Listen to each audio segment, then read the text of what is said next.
Bonjour les amis, c'est Emma Goldberg sur Radio Plus dans mon émission Conversation entre amis. Aujourd'hui, découvrons Richard Sanderson, sa carrière, l'homme, le compositeur. Nous allons ensemble découvrir tout ce qu'il a fait. Spécial Richard Sanderson, Conversation entre amis. Bonjour les amis, nous voici pour une nouvelle édition, version courte de Conversation entre amis. Aujourd'hui une spéciale Richard Sanderson en exclusivité sur Radio Plus. Bonjour Richard, comment vas-tu? Je vais très bien Emma, merci. Et toi? Bien, très bien avec le beau soleil et puis tu es là. C'est vrai qu'on a du temps exceptionnel cette année. On en profite, on ne te présente plus.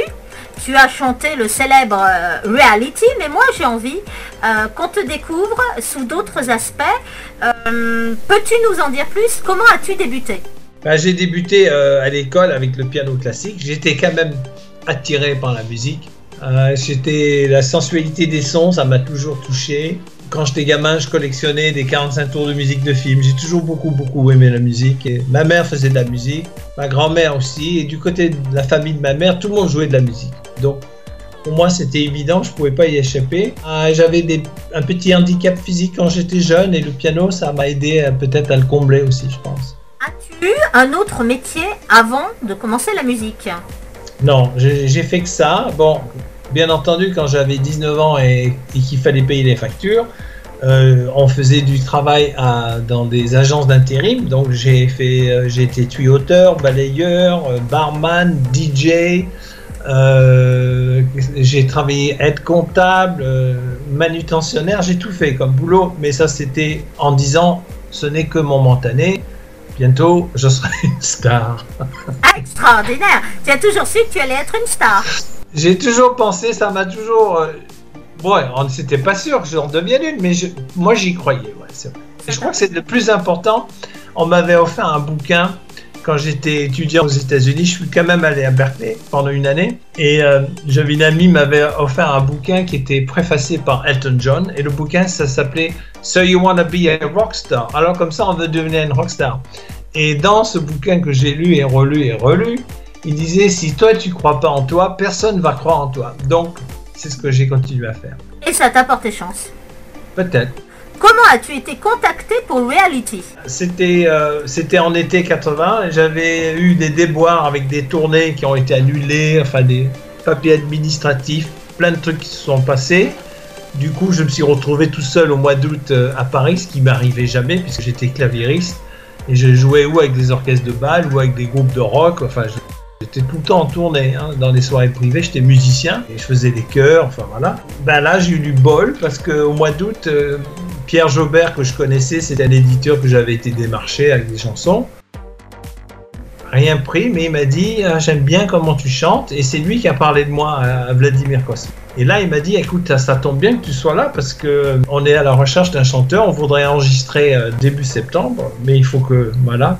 On a essayé plein de chanteurs, ça va pas, donc il m'a donné les coordonnées, j'ai appelé Vladimir, je suis allé le voir, il m'a donné la partition.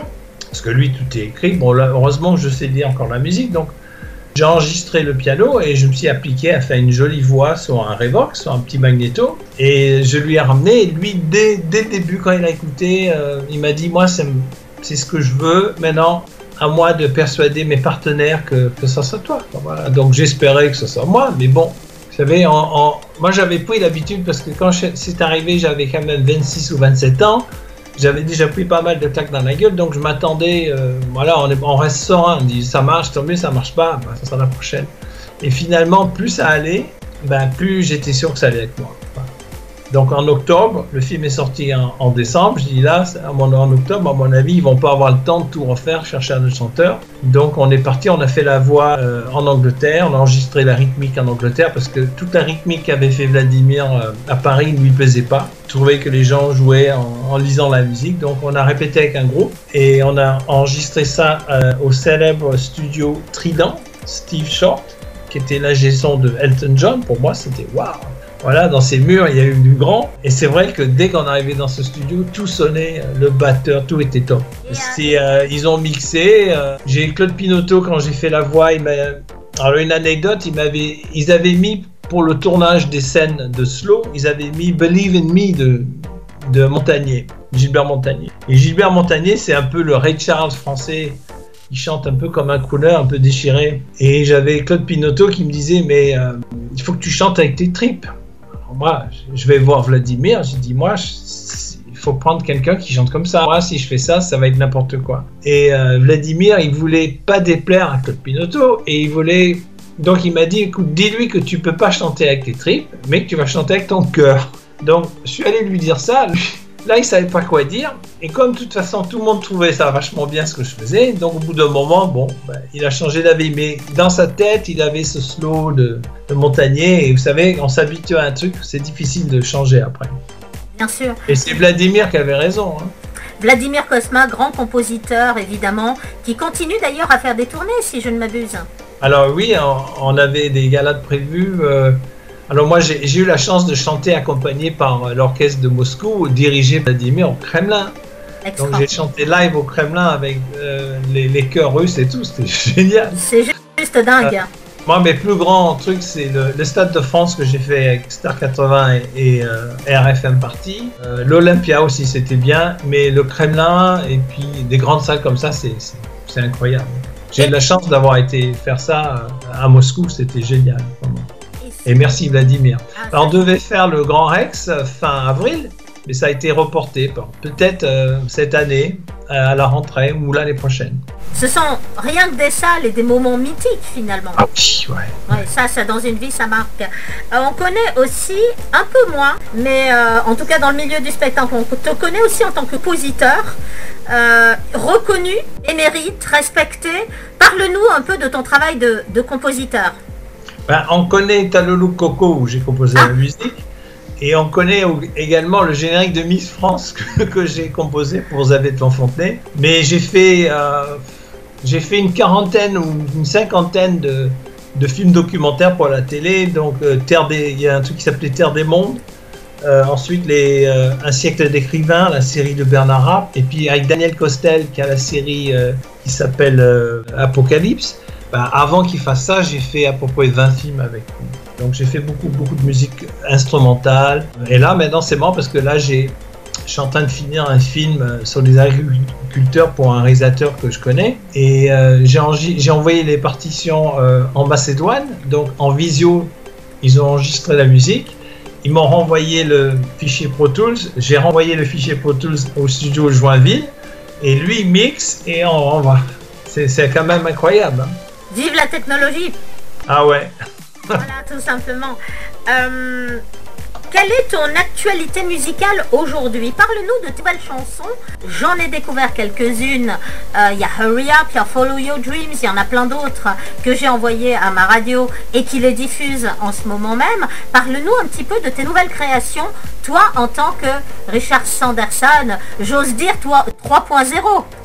Alors, le dernier album que j'ai fait, c'était vraiment toutes les chansons que je regrettais qui soient encore dans les tiroirs. Donc j'avais ma société qui marchait bien et on s'est mis d'accord pour produire un album dans le studio de mon ami Blumenfeld avec des musiciens que je voulais, un violoncelliste, enfin trompettiste, un peu j'aime bien faire avec des instruments, avec des musiciens, pas tout avec des synthés, tout ça. On est quand même limité, puis c'est un peu tous les mêmes sons. Et c'est des chansons certaines sont récentes. Hurry Up, c'est une chanson que j'ai fait il y a 3 ans ou 4 ans avec un copain avec qui je bosse depuis toujours, qui s'appelle Michel Krikorian, je ne sais pas si tu connais, qui a eu un peu de succès dans les années 70. Et les plus anciennes, je crois que c'est For You Only, c'est une chanson que j'avais envoyée à Pierce Brosnan pour un James Bond. C'était en 94, donc c'était 95. Donc c'est vraiment 30 ans ou 20 ans de chansons qui étaient dans mes tiroirs et j'ai pris les 15 meilleurs en prenant l'avis de gens de mon entourage en disant qu'est-ce que tu penses de ça là. Et il y a une des chansons qui s'appelait How to Be Elegant et je dis mais c'est ça, comme en plus sur les tournées des années 80, j'ai Jean Choutès qui m'a toujours dit oh voilà l'élégant Richard Sanderson. Je dis ben je vais faire une chanson qui s'appelle Comment être élégant et voilà je l'ai fait et c'est le titre de l'album. Tout simplement. Oui, How to Be Elegant. Elegant c'est quand même un mot français hein. Oui, ce que tu m'as dit tout à l'heure. Ouais. Combien de titres sur ce nouvel album et sur ces nouveaux opus?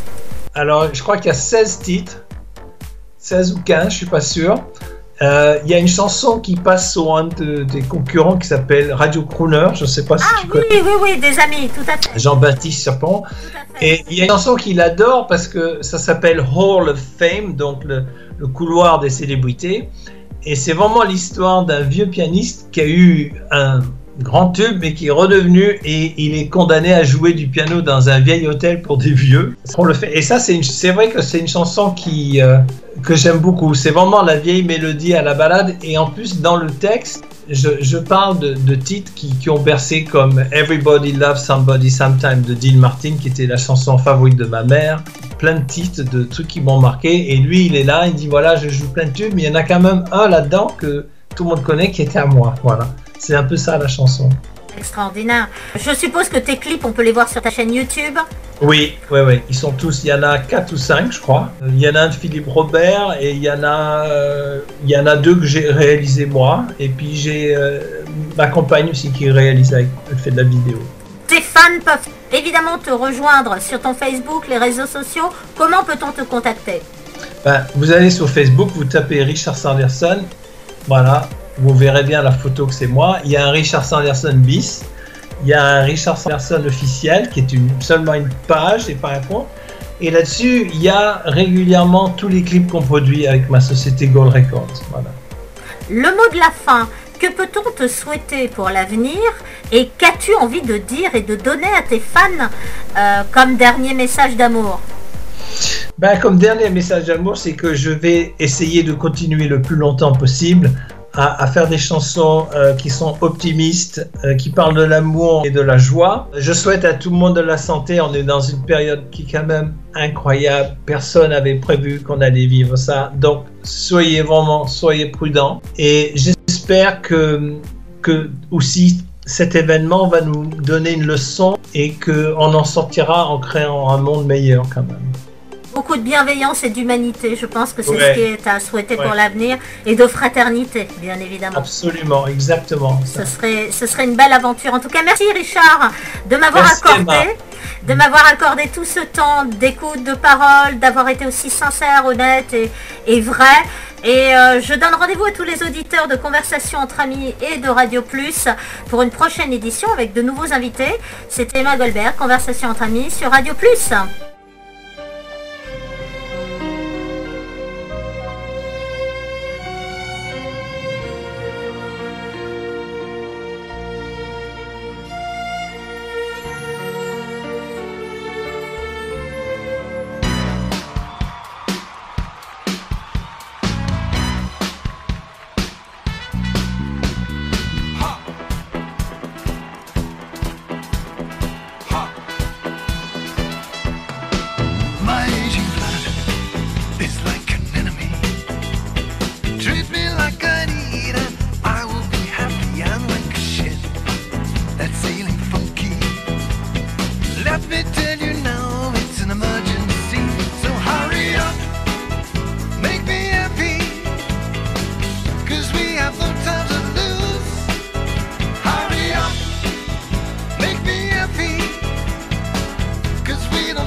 Emergency, so hurry up, make me happy, 'cause we have no